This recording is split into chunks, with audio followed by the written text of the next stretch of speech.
ایک جملہ ایک لفظ کا اگر کوئی انکار کرتا ہے تو گویا وہ کافر ہو جاتا ہے. آؤ ذرا دیکھو قرآن کے اندر بھی اختلاف کرنے والوں نے اختلاف کیا, اعتراض کرنے والوں نے اختلاف کیا. بتایا جاتا ہے کہ قرآن ایک ایسی کتاب ہے جس کے اندر شک کی کوئی گنجائش نہیں. ذالک الکتاب لا ریب فیہ, یہ وہ کتاب ہے جس کے اندر شک و شبہ کی کوئی گنجائش نہیں. اگر کوئی اعتراض کرتا ہے, انکار کرتا ہے تو گویا وہ اسلام سے باہر ہو جاتا ہے, اسلام سے خارج ہو جاتا ہے. لیکن آؤ دیکھو اللہ کے نبی کا زمانہ ہے. اس زمانے میں کچھ منافقین ایسے تھے جو قرآن پہ بھی اعتراض کرتے تھے, قرآن کا بھی انکار کرتے تھے. گویا یہ کہتے تھے اگر کوئی بھی آیت کریمہ جبریل امین نبی کی بارگاہ میں لے کر آتے تھے تو منافقین اعتراض کرتے تھے. وہ تو بظاہر یوں کہتے تھے, نبی کے سامنے جب وہ حاضر ہوتے تھے تو منافقین کہا کرتے تھے, 28واں پارہ ہے قرآن کا, وہ منافقین کہا کرتے تھے, کیا کہتے تھے, اللہ کا اعلان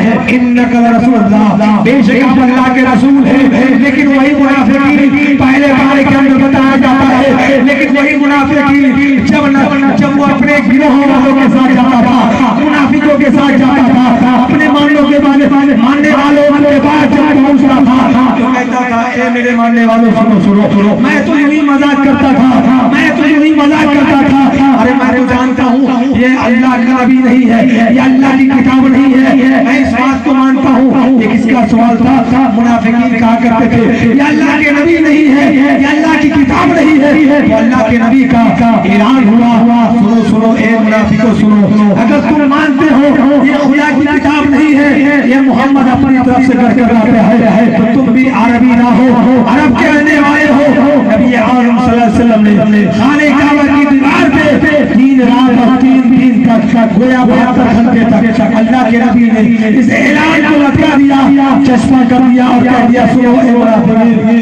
اگر تم مانتے ہو کہ یہ میری کتاب ہے, اللہ کی کتاب نہیں ہے, تو تم بھی کوئی آیت لے کر آؤ, کوئی سورہ یاسین کی طرح نہیں, سورہ رحمان کی طرح نہیں, کوئی مختصر سی آیت لے کر آؤ جو قرآن کے مقابلے میں ہو. ایک منافقین اسی مجمع میں بیٹھا ہوتا ہے, اس کے دل میں خیال آتا ہے سنو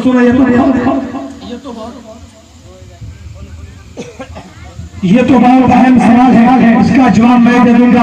اتنا سنا ہوتا ہے منافقین جاتا ہے اور جانے کے بعد اپنے گھر پہنچتا ہے, اپنے گھر پہنچنے کے بعد اپنی صاحبزادی سے, اپنی بیٹی سے کہتا ہے سنو میری صاحبزادی سنو, محمد کا اعلان ہے کہ قرآن کے مقابلے میں اگر کوئی چھولا بنا کر لاتا ہے تو محمد اس کی غلامی لانے کا تیار ہے. اتنا سنا ہوتا ہے, وہ لڑکی بچے جاتی ہے اور کہتی ہے ٹھیک ہے میں اس کا جواب تیار دیتی ہوں. اتنا سنا